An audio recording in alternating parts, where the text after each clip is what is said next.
Eu estou com 67 anos e não me lembro de viver uma crise tão medonha na nação brasileira como a que estamos vivendo hoje. O Brasil vive talvez uma das mais profundas e angustiantes crises da sua história. Vivemos uma crise política, uma crise judicial, uma crise moral. Estamos aflitos de ver uma escalada da injustiça no nosso país. E eu quero tratar deste assunto, uma nação à beira do juízo de Deus, à luz do profeta Miqueias. O profeta Miqueias profetizou nos reinados de Jotão, Macais e Ezequias. Foi contemporâneo de Isaías. Falou tanto para as 10 tribos do norte, no final da sua jornada do cativeiro, como também para a nação de Judá. E ele faz um levantamento da decadência política, econômica, moral e espiritual da sua nação. Esse levantamento do profeta Miqueias reflete e lança luz sobre a crise que o Brasil está vivendo. Então, se você tem uma Bíblia e puder me acompanhar, ficaria muito grato. E eu vou aqui expor a cosmovisão do profeta, a mensagem do profeta. E você vai perceber conexões entre o passado e o presente, entre o que ocorreu em Israel e Judá e o que está acontecendo também no Brasil. Em primeiro lugar, destaco o aparelhamento para o mal. Está no capítulo 2, verso 1 e 2, eu vou ler. Ai daqueles que no seu leito imaginam a iniquidade e maquinam o mal. À luz da alvo praticam, porque o poder está em suas mãos. Se cobiçam campos, os arrebatam, se casas, as tomam. Assim fazem violência a um homem e a sua casa, a uma pessoa e a sua herança. Ele está falando das pessoas que têm o poder nas mãos, que têm a caneta na mão. Ele está falando daqueles que têm o controle político nas mãos, ou dos poderosos que têm o controle econômico nas mãos. Eles maquinam de noite alguma coisa para oprimir, para saquear, para tomar, para oprimir.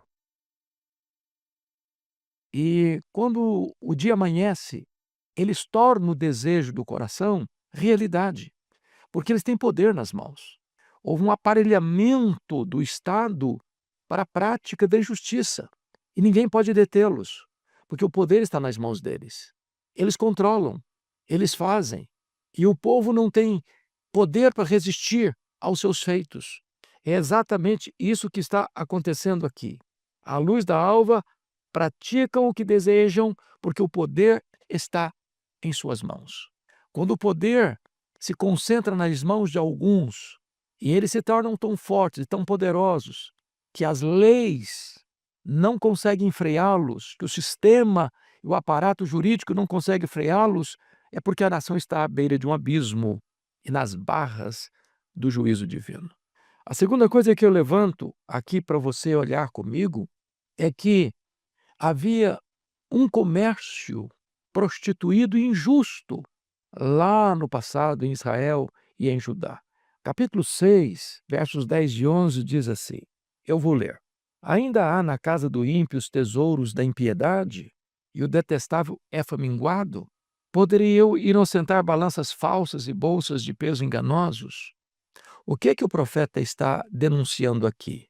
Está denunciando um comércio injusto, iníquo, que tira do pobre, do necessitado, das pessoas, o direito delas da justiça.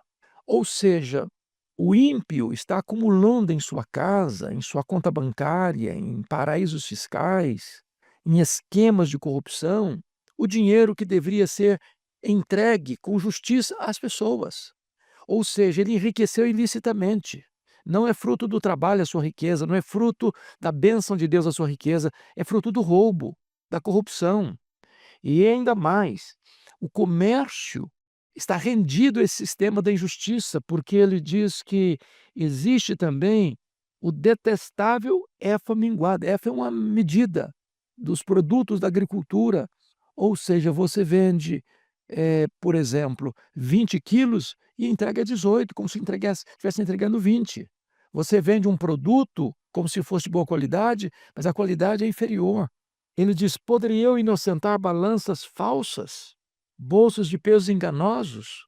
Ou seja, A prática comercial estava marcada pela injustiça, pela desonestidade, pela falta de probidade, de integridade. E numa sociedade onde o roubo está às claras, onde o roubo está presente lá na balança do supermercado, lá no comércio, da medida dos cereais, lá no setor econômico, é porque esta nação já perdeu por completo o senso de justiça, de integridade, e se rendeu à cultura da exploração, do roubo e da corrupção. Terceiro diagnóstico do profeta Miqueias. Ele identifica uma inversão de valores. Olha o capítulo 2, versículo 2 de Miqueias. Capítulo 2, versículo 2. Preste atenção nisso. Capítulo 3, versículo 2, desculpa, 3, 2. Está escrito assim: os que aborreceis o bem e amais o mal, e deles arrancais a pele e a carne de cima de seus ossos.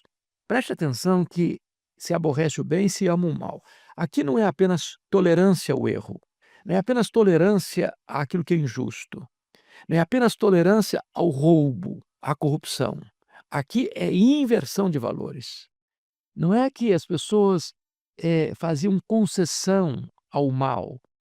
Não é que as pessoas não se alegravam com o bem. O texto é claro, eles aborrecem o bem, eles amam o mal. As coisas estão pelo avesso. Estão chamando luz de trevas e trevas de luz, o doce de amargo e o amargo de doce. Eles estão odiando o que deveriam amar e eles estão amando o que deveriam odiar. Chamamos isso de inversão de valores. É a sociedade pelo avesso. E é isso que você está vendo hoje na sociedade contemporânea. Universidades famosas sendo tomadas por ideologias em vez de ensinar. Universidades tomadas de gente que trafica drogas, que se prostitui. E, de repente, aqueles ambientes que deveriam ser o terreno iluminado do saber vai se corrompendo de tal maneira que os pais já ficam em dúvida se encaminham um filho para uma grande universidade, que em vez de estar primando por valores, defendendo princípios, amando o bem e odiando o mal, a sociedade está hoje, na medida daquele povo do passado, ainda hoje, amando o mal e odiando o bem. Mas ainda, você vai perceber um quarto diagnóstico do profeta Miqueias em Judá e Israel. Ele vai identificar para nós aquilo que de mais triste pode existir, que é o crime organizado, travestido de coisas legais. Olha comigo o capítulo 7, versículo 3 de Miqueias. Ele diz assim: as suas mãos estão sobre o mal e o fazem diligentemente. Veja que o mal é planejado, é arquitetado, é executado diligentemente, cuidadosamente, meticulosamente. E ele prossegue: o príncipe exige condenação. O príncipe é o poder executivo, é o que está com a caneta na mão, é o que tem o comando da nação, seja ele um prefeito, um governador, um presidente. Ou, se você parar para pensar, numa outra estrutura que não política, econômica, é aquele que é o comandante da empresa, é o grande CEO, é o grande presidente, talvez até mesmo o grande donatário. Ele exige condenação. Aqui não é questão de olhar os autos do processo para ver se tem direitos a defender ou se tem crimes a condenar. Não, aquele que está sentado no comando exige condenação. E aí o texto prossegue: o juiz aceita o suborno. Então o juiz está a serviço do sistema opressor, corrupto, e ele está sendo subornado, ele está recebendo vantagens para dar a sentença favorável ao príncipe que exige condenação. E ele prossegue: o grande fala dos maus desejos de sua alma, o grande é o poderoso, é o que tem o poder econômico nas mãos, é o que tem o poder político nas mãos, é o que tem o controle da liderança da nação. E o texto diz: o grande fala dos maus desejos da sua alma, e assim todos juntamente urdem a trama. Então, os poderes, em vez de serem independentes, e os poderes, em vez de cada um exercer sua função para a prática da justiça e o bem do povo, eles juntamente urdem a trama. Então, é o crime organizado, é o aparelhamento para o crime, é uma situação de desconstrução dos valores morais da nação. Veja que Miqueias está tratando de Israel e Judá 700 anos antes de Cristo. Portanto, há 2.700 anos, Miqueias já diagnosticava essa realidade lá na sua nação. Mas ainda, veja você comigo outro aspecto. Porque quando a situação está assim, você olha para os governantes, você olha para as cortes, você olha para o comércio, você olha para a indústria, você olha para as transações comerciais, você olha para as riquezas de alguns que foram surrupiadas do erário, foram tomadas de assalto, até mesmo dos pobrezinhos aposentados. Você fica a imaginar como resolver isso. Talvez você possa pensar, quem sabe a religião possa ser uma luz de esperança numa situação dessa. Mas como estava a religião lá em Israel e lá em Judá naquele tempo? Vejamos. Capítulo 3, versículo 5 de Miqueias, ele diz assim: Assim diz o Senhor acerca dos profetas, que fazem errar o meu povo e que clamam paz quando têm o que mastigar, mas apregoam guerra santa contra aqueles que nada lhes metem na boca. Quando a religião se corrompe, como o Estado está corrompido, é esvaziar a nação da esperança. Veja que os profetas também estão comprados, como os juízes foram subornados, também os profetas foram. Eles pregam uma mensagem de conveniência. A nação está caminhando célere, assodadamente para o colapso, para o juízo. E eles estão dizendo paz, está tudo bem, paz, paz, quando não tem paz. Por quê? Porque eles estão sendo subornados para pregar o que aqueles que têm o poder nas mãos querem que eles preguem. Há uma domesticação da religião, da imprensa, da mídia, para que todo o sistema fale uma só voz, para atender aos interesses dos poderosos. Agora, se for tirado das mãos destes profetas o suborno, aí eles já pregam guerra. Ou seja, eles não têm compromisso com a verdade, eles não têm compromisso com a integridade, eles não têm compromisso com a palavra de Deus, eles têm compromisso com a conveniência. Pregar o que o povo precisa ouvir, não.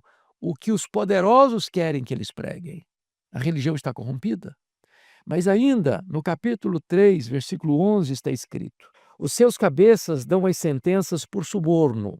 Então, quem são os cabeças que dão sentença? Quem dá sentença são os juízes, são as cortes. E não tem nada mais terrível, triste, abominável do que aqueles que são levantados para a prática da justiça darem sentenças por suborno. Ou seja, eles não olham os autos do processo, eles olham a capa do processo. Eles olham quem está por trás, tendo interesse na condenação daquela pessoa. E essas pessoas já estão condenadas previamente, sem mesmo examinar os autos, porque receberam um suborno para dar a sentença. Isso está escrito aqui: os seus cabeças dão as sentenças por suborno. E a igreja, que deve ser a consciência do Estado, a igreja que não pode se dobrar à corrupção do Estado, a igreja que deve alertar o Estado acerca do seu papel diante de Deus, o que acontece? Está escrito: e os seus sacerdotes ensinam por interesse, e os seus profetas adivinham por dinheiro. Ou seja, a religião se mancomunou aos poderosos para fazer vistas grossas às injustiças perpetradas e praticadas. E esses sacerdotes e esses profetas ainda se encostam ao Senhor, dizendo: Não está o Senhor no meio de nós, nenhum mal nos sobrevirá. Eles acham que estão blindados. Então, há uma cegueira moral, há, há uma inversão de valores, há uma incapacidade de leitura do que é certo, do que é justo, do que é íntegro, do que é moral. E isso em todos os setores da sociedade, inclusive na igreja, na religião. Mas talvez você possa argumentar assim: bom, já que a política está corrompida, já que a justiça está corrompida, já que o comércio está corrompido, já que a religião está corrompida, quem sabe a família seja o grande guardião dos valores e possa ser a lâmpada da esperança para a nação. Mas eu pergunto, como estava a família na época do profeta Miqueias? Vamos ver. Olha aí comigo, por favor, capítulo 7, versículo 6 de Miqueias. Está escrito: porque o filho despreza o pai, a filha se levanta contra a mãe, a nora contra a sogra, e os inimigos do homem são os da sua própria casa. Ou seja, a corrupção que desce lá de cima, da liderança da nação, passa pelas cortes, passa pelo comércio, passa pela indústria, passa pelas transações comerciais, passa pela corrupção dos poderosos a juntarem riquezas iníquas na sua casa, passa pela religião, onde a liderança se corrompe, e passa também pela família. Agora a família está em pé de guerra. Agora é o filho contra o pai contra o filho, a nora contra a sogra contra a nora, e agora os inimigos do homem são os da sua própria casa. Não há paz na família, não há entendimento na família, não há verdade na família, não há justiça na família, a família também colapsa. Bom, mas talvez você ainda pense, bom, quem sabe ainda possa existir alguém que seja uma reserva moral na nação. E a situação ficou tão crítica, tão crítica, tão crítica em Israel e Judá, que Miqueias diz assim no capítulo 7, verso 2: pereceu da terra o piedoso, e não há entre os homens um que seja reto.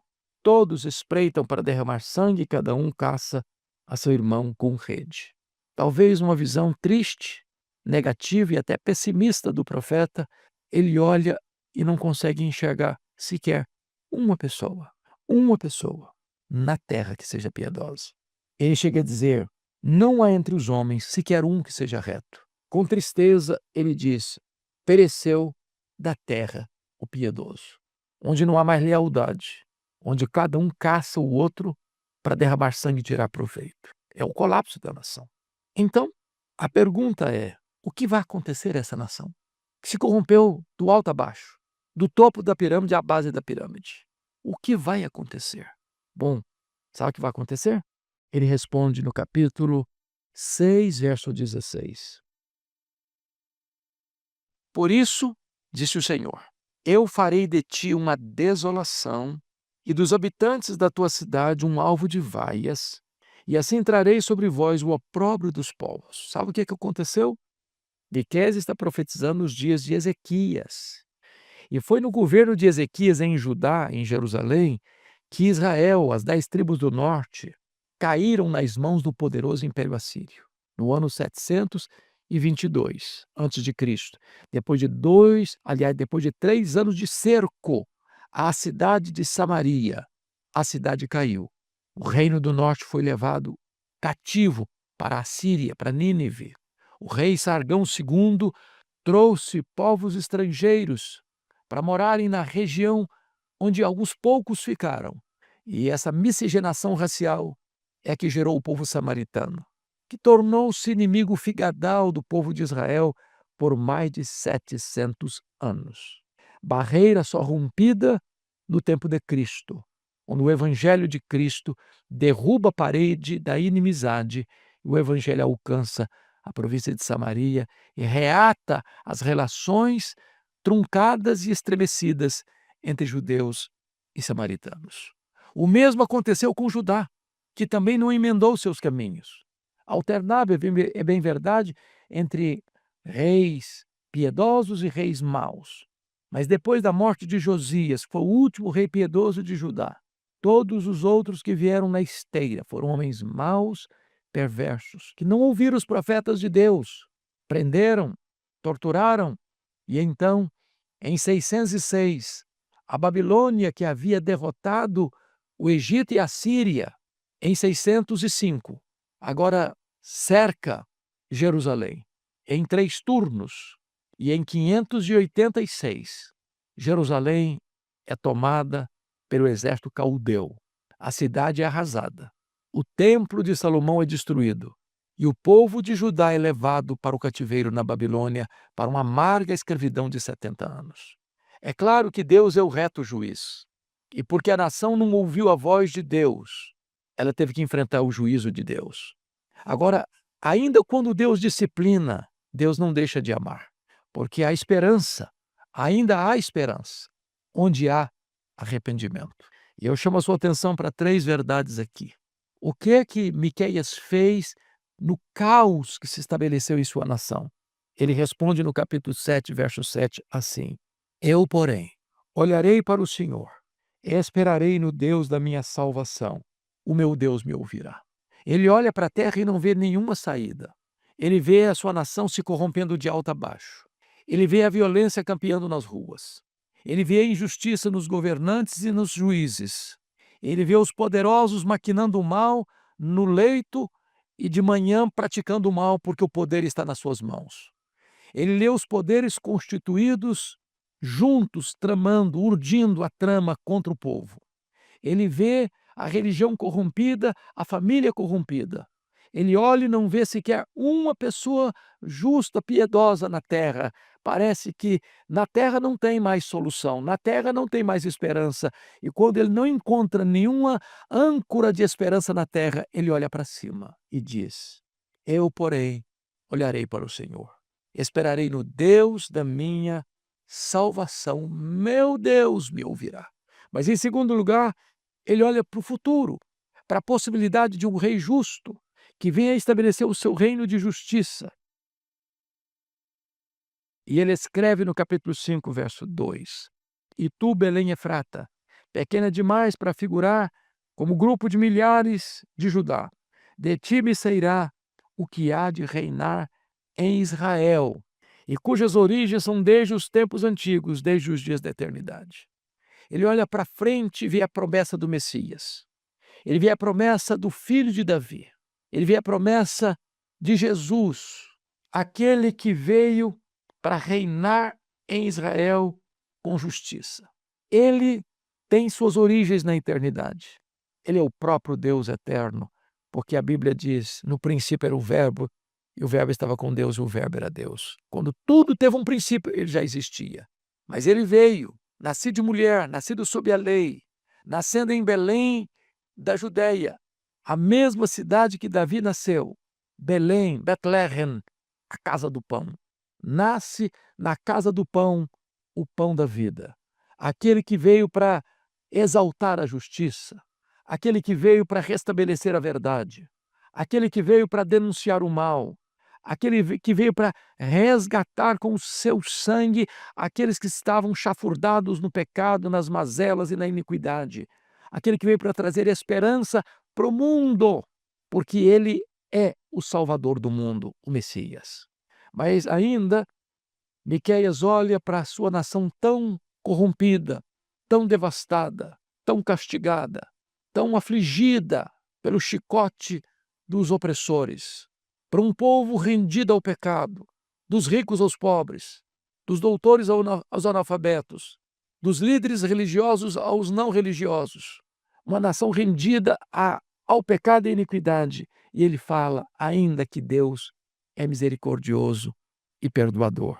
E ele pergunta no capítulo 7, versículos 18 e 19, quem, ó Deus, é semelhante a ti, que perdoas a iniquidade e te esqueces da transgressão do restante da tua herança? O Senhor não retém a sua ira para sempre, porque tem prazer na misericórdia. Tornará a ter compaixão de nós, pisará aos pés as nossas iniquidades e lançará todos os nossos pecados nas profundezas do mar. Israel e Judá foram para o cativeiro, mas Deus continuou amando o seu povo, perdoando o seu povo, restaurando o seu povo. E no tempo da graça, na plenitude dos tempos, desse povo nasceu Jesus, o Messias, o Salvador do mundo. Ele é a nossa esperança. Todo aquele que o conhece e o recebe é feito filho de Deus, membro da família de Deus. Deus então veio para resgatar o perdido. Deus veio então para levantar o caído. Deus veio então para trazer vista aos cegos. Deus veio para trazer salvação àqueles que estavam desesperançados. Este é o nosso Deus. É claro que quando eu leio esse texto, escrito há 2.700 anos, e vejo esse diagnóstico, parece que eu estou lendo Folha de São Paulo, o Globo, o Estadão, ou os periódicos conhecidos aqui no Brasil. Parece que Miqueias está fazendo um diagnóstico da nação brasileira. Nós precisamos alertar a nossa alma para os riscos que uma nação corre quando ela se aparta de Deus, quando ela se afasta dos princípios e valores de Deus. O pecado é o opróbrio das nações. E eu conclamo a nação brasileira a se voltar para Deus, a se arrepender dos seus maus caminhos. Eu conclamo você a se voltar para Deus. Não importa a posição que você ocupa, se no campo político, se no campo econômico, se no campo moral, social, comercial, industrial, ou se você é um profissional liberal, ou se você é uma pessoa aposentada, não importa a sua posição hoje, volte-se para Deus, porque a Bíblia é solene em afirmar: o que o homem semear, isso ele ceifará. Mas também Deus é rico em misericórdia, é rico em perdoar e tem prazer na misericórdia. E qualquer pessoa, em qualquer posição, se voltar para Deus, encontrará em Deus perdão, graça e redenção. Portanto, que Deus abençoe o Brasil, que Deus abençoe o povo brasileiro, que Deus abençoe a sua família, que Deus abençoe você. Se esta mensagem faz sentido para você, quem sabe você possa mandar para alguém que você conhece, para alguém que você ama, para alguém que, como eu e você, precisamos dessa palavra. Se você ainda não está inscrito nesse canal, inscreva-se e nos ajude a levar a palavra de Deus aos rincões da nossa pátria. Deus abençoe sua vida. A palavra de Deus é clara ao nos alertar sobre os perigos da maldade no poder, do comércio desonesto, da inversão de valores, do crime que se disfarça de lei e da corrupção que se espalha por toda a sociedade, afetando até a religião e a família. Não podemos fechar os olhos para a gravidade do pecado, que traz vergonha para uma nação. Mas, mesmo em meio a um cenário tão difícil, existe esperança no incrível perdão e na misericórdia de Deus. Assim como o profeta Miqueias buscou a Deus, confiou na promessa do Salvador e na compaixão divina, nós também somos chamados ao arrependimento. Devemos nos voltar para Deus, pois só Ele pode trazer a verdadeira salvação e restauração para o Brasil.